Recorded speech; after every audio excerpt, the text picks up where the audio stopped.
Welcome back to Everything Whiskey. I'm Callum. Sam. Today we're having a look at 5 whiskies that we found surprising.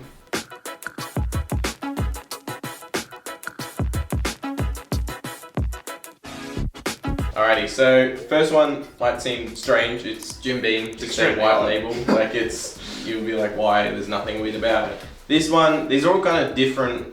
They're in this video for different reasons, so it's not consistent. This one we were surprised at, simply because this was the first one we got that we made the realization that Australia cops it hard with some super weird, shady, and honestly infuriatingly confusing legal criteria, where we get bourbon for 37%. Some bourbon, but Jim being one that consistently is brought here in New Zealand for 37%. Makes no sense. We've talked about this many times before. The criteria says that if it's bourbon, if you want to call it bourbon, legally for it to be designated as bourbon, it has to be made in America. It has to be 40% minimum, but it's 37% here. But by that logic though, it's breaking the rules. It's like, oh, what if they just make it here? But then it can't be bourbon either, because it has to be made in America to be called bourbon. So whichever way you look at it, it makes no sense, and we're getting reamed for it. Yeah, so we get shafted. We get absolutely shafted. I mean, I doubt that 3% makes a huge difference. It's just the principle behind it though. Like, I would love to try 40%. Yeah, me too. Just to see if there actually is. But we've had whiskies that we didn't like, and then we tried a higher proof version and like really enjoy it. Like, it has made a difference. 3% normally is higher than that makes a difference, but still it's something. We'd get Buffalo Trace for 40%. Apparently you guys get it, 45. You guys in America get it for 45. So it happens all the time. And that one's another weird one, because it's not like they're going below the legal amount anyway. So they're hitting it, but they're just watering it down more. So I don't know why. The only theory we've had is that, and it follows for both this and Buffalo Trace, is that because it costs so much in Australia for import and taxes and stuff like that, that maybe that's just the step they take to mitigate that. Whatever percentage that they take off adds up to be that amount of money, so they make the same amount as if they didn't ship it to somewhere within. Honestly, it's a really buttery, like bourbon. It's buttery smooth with a bit of corn. And sweetness. And yeah, it's quite simple sweet. Frustratingly thin and watery, which would be made better if it wasn't 37%. So I could see this being a genuinely really enjoyable bourbon. For a cheap price. It's too watery. Yeah, that's true, and for the price. But it's still not like the cheapest. It's like $45. $50. Yeah, but like anywhere below that in Australia, even if it is 40, like our last video, it's still dodgy somehow. Yeah. Like Old Virginia 6 was 40%, but it was bottled in France.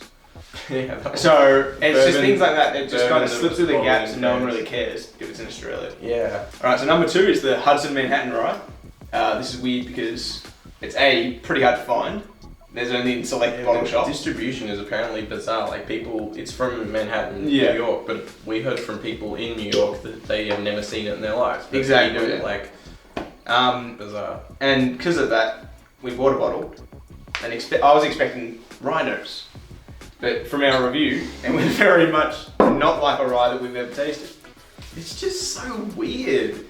Does This like one, raisins? the surprising part, it smells like raisins that have been aged in a port barrel. It does, yeah. Like, I always go back to, Jesus, it's gotten way more. This is literally, okay, we've said it in the review. The little packets of sultanas that you get here, the raisins. purple ones, Yeah. The little ones, they're like, that big.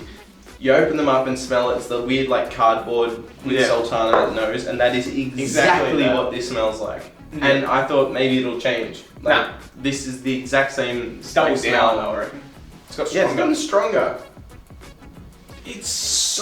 It's weird. It's like so sweet and just literally sultanas. Like, there's no other fucking notes. It's like a fortified plum sherry, almost. Know. It's, pot distilled rye. Did it say that like it was all rye or something? Like 100% rye? The details. Or was the pot distilled from rye grain matured in new oak?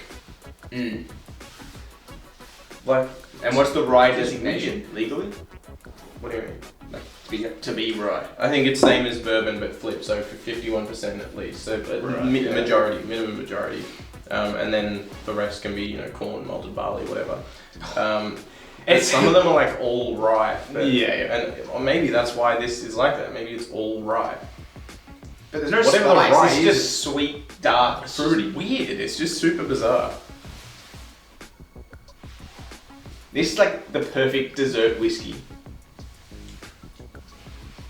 I don't dislike it, but It's I just don't odd. like it. It's even It's worse just- on the palate. You know, like there's the salty tangy zestiness you get sometimes. It's just that overly sweet, weird, but it's got like a Coffee. dusty salt. I'm not getting coffee. I'm just getting coffee. A lot of coffee on the finish. Chocolatey coffee. Sultanas, that's all I'm getting. Alrighty, so third, this one, it's not like super surprising in that it's super unique or anything, but we picked it up, I grabbed it not knowing it was Texas bourbon. And as if you've watched this before, you know damn well that, especially me, I'm a massive, massive fan of Balcones, which is a Texas whiskey company. So as soon as I found out this was from Texas, I got super excited, but I also didn't know what the hell to expect because didn't know what notes from Balcones were Balcones notes or what were just, you know, Texas whiskey notes or whatever the hell they're all doing. Plus Balcones was the standard because that was the only one. Exactly. And it's So a like, high standard. Yeah. Now this definitely wasn't cheap. It was like $90, thereabouts, 85. I can't remember. But it's by no means super expensive either. And same goes to Balcones. The baby blue is about, you know, $80 as well, and it goes up as further you go. But either way, we had no idea what the hell to expect. But I had super high hopes for this, and it absolutely banged. Like seriously, like I enjoy the hell out of this. It's 46%, not super high, but totally respectable. Yeah. It's definitely got that Balcones like kind of plasticky note, not to the same degree and in a different direction, but it's definitely got that. Clearly, like Texas has a flavor. Yeah. And I loved it straight off the bat with Balcones. And I was hoping that that taste was just the taste of Texas whiskey and it was going to repeat and that we were going to get access to more. So we didn't notice that it was Texas until we got home and you pointed it out. So I was immediately excited and seriously such a good whiskey. For that price, unique because it's unique for us because we don't have access to any Texas distilleries except for this and Balcones. And these guys only do a bourbon and a rye. We need to get Here it at right. least. Yeah, we need to try that. So we compare it to the Balcones Balcones rye, which honestly we could have put that in this video because that was bizarre as well. They tasted like cocoa powder and stuff. Yeah. But stay on Yellow Rose. It's just got the Texasy notes. I get caramelized. I get Play-Doh or like Band-Aid, like that it's medicinal kind of thing. And we figured out it's the same thing that we're both getting. It's just we've linked it to different, you know, kind of things in our head. Like for me, it's like a melting plasticky kind of tire note. For you, it's like this Play-Doh kind of Band-Aid note. Yeah. But yeah, it's like got this nice kind of weird caramelized saltiness, a lot With of dark fruits as well. fruits.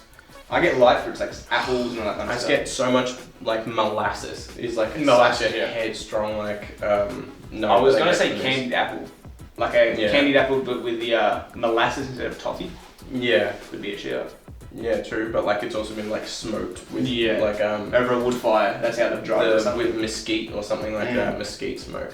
Yeah, I really like the bottle design. More so the little fiddly bits, like this random leather strap that they have on the neck that just like is fully like they cost a fair bit. If they're mass producing enough for it to be readily available in Australia, that means they're producing a lot in America, and that would not be cheap. Same goes for kind of like metal, proper metal like coin kind of thing on top.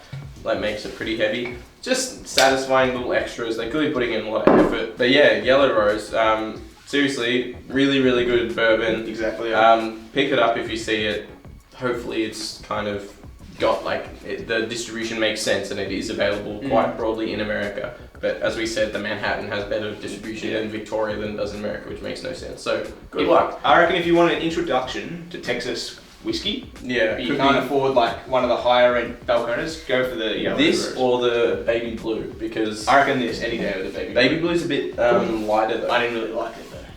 I reckon if you want Texas flavour, go for this. I enjoyed the baby blue. I thought it was just a more like mild version. But yeah, this is the baby blue. Definitely a good kind of entry level for Texas whiskey. Yeah. Fourth on the list. I guarantee no one watching this has this. Yeah, I'd be very, very. And if you surprised. do, well done. Actually, I say that. I saw it in Dan's at the local Dan's that we go to. He got gypped For cheaper than what I pre-ordered it for. So it was told like figure. it's a Mount Macedon where his parents live, where he grew up.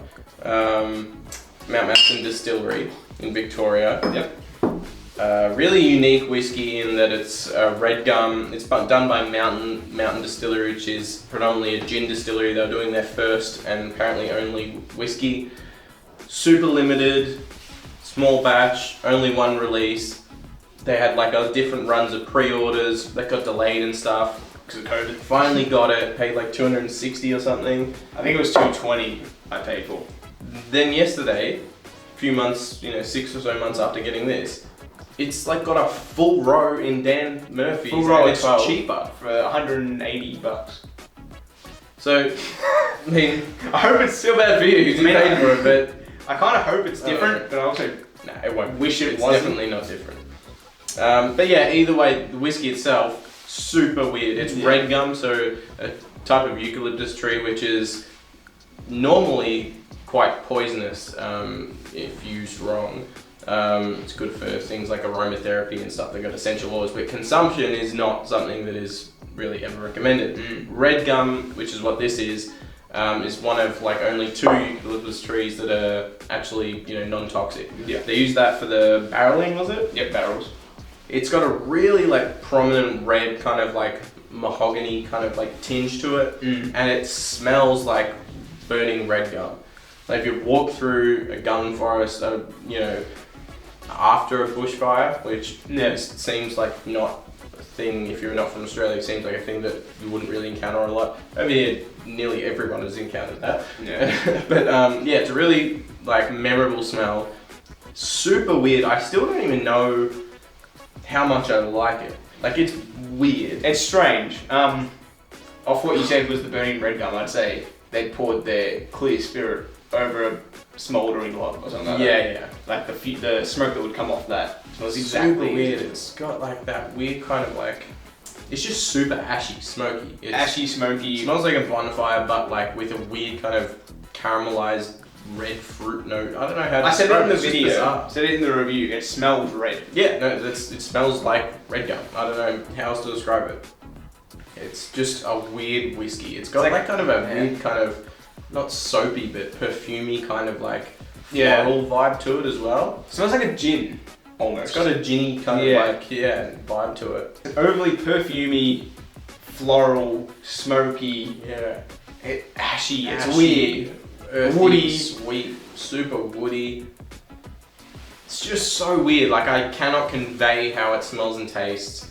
You just kind of have to get it. Because there's nothing like, I think it's one of maybe 2 or 3 other distilleries worldwide, and they all have to be in Australia considering it's a red gum. Jesus. It's like I don't know if I like it. Like I enjoy it because we own it. It's Australia's version of brimstone. Like it's super almost. weird, and it's not smooth. Like it's harsh. It's full on. It's not friendly. Well, it's 60-something%, I think. Is it that high? Then no wonder. It's 58%. Yeah, it's super. It's full on. Yeah. But yeah, I honestly one of the most unique, if not the most unique whiskey I've ever had in my life. Expensive, hard to find. Definitely worth trying though. If you're ever, if you're gonna I assume the Whiskey Den in Melbourne will probably have it. Whiskey Den, and some dens around Melbourne would have it. Yeah. And if not, I guess go to the distillery. Yeah, but international. Yeah, good luck.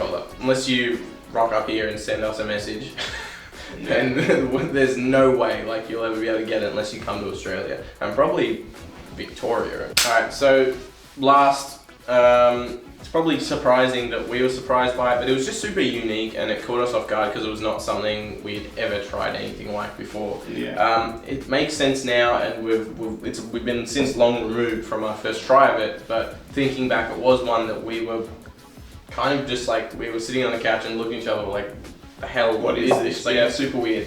BRUICHLADDICH, one of my dearest favourite distilleries from Scotland. Islay Distillery on the coast. They do Octomore, the most technically highly peated whiskey in the world. Yep. But they also do this, which is a non-peated Islay. This was interesting as a concept because when you try like Scotch's Speyside Highland versus Islay whiskies, they taste so drastically different. It's kind of hard to isolate what flavors are coming from whether it's the huge amount of peat that's been added that is the reason for the flavor difference, or there's some, just like a difference from what they do to the other regions that isn't the smoke aspect. Yeah. So being able to try Islay with the peat removed to then isolate those flavors, was really not only like interesting and surprising, but it was also really helpful. Like it was just really helpful in kind of like getting a better kind of grasp on Islay as a region. Yeah. By being able to separate those flavors, because smoke, the peat smoke is like a really overwhelming. It's overwhelming, overarching flavor that kind of does hide other more subtle flavors. So it was a good opportunity. Malty as hell, which is honestly bizarre because I'm like not into that malty. I mean, we're note both at the moment for the past while actually, and Islas have been one of the few scotches that consistently do not really have much of a maltiness to me. But then removing that peat with this specific bottling mash bill and stuff from this distillery, it's not going to be just the same flat flavour everywhere in the region. But for this one, it's got a ton of maltiness. I get a lot of fruits and honey in this. A lot of sweet, fruity notes and floral notes actually, surprisingly. It reminds me a lot of the Highland Park 10. It's got a Highland Park. As soon as you said Highland Park, I don't know about that's got more pepper, but like this is giving me a lot of that like earthy, malty barnhouse kind of like smell. Bit of ash. Yeah, a bit of weird sweetness and saltiness at the same time. I mean, weird seawater. Like, like a brine and I don't know. There's a little bit of pepper in it.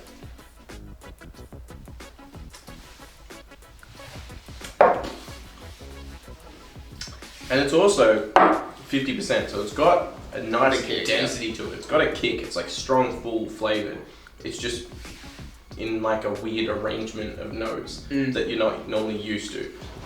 I don't necessarily like it. I used to love it, and I was about to say the same thing. I'm not the biggest fan anymore, just because of what we said before. The maltiness is just like overwhelming. It's overwhelming, and it's not a note that we're particularly partial to at the moment. I've never really liked it, to be honest. Ever since we first tried it. We tried it so early on. Someone was in their house. BRUICHLADDICH to me is smoky. Oh god, yeah, like Port Charlotte and stuff. When you take away the smoke, it's like, I appreciate it because that allows us to see what it could be if they didn't have it. Yeah. But it's like, that is their identity to me. It's missing like the part that I love about them most. Yeah, it's like... Totally agree. But like the education, the education part of it, the appreciation I have for being able to taste Islay with that flavour separated, the smokiness, I do appreciate that, and it has been helpful. I mean, yeah, I appreciate it. If we're looking for objectively, subjectively, just purely on what it tastes like and how much enjoyment we get out of it, not really something I enjoy very much anymore. If you enjoyed this episode of Everything Whiskey, leave us a like. If you want to see future episodes from us, maybe consider hitting that subscribe button. If you do, see you next one. Cheers.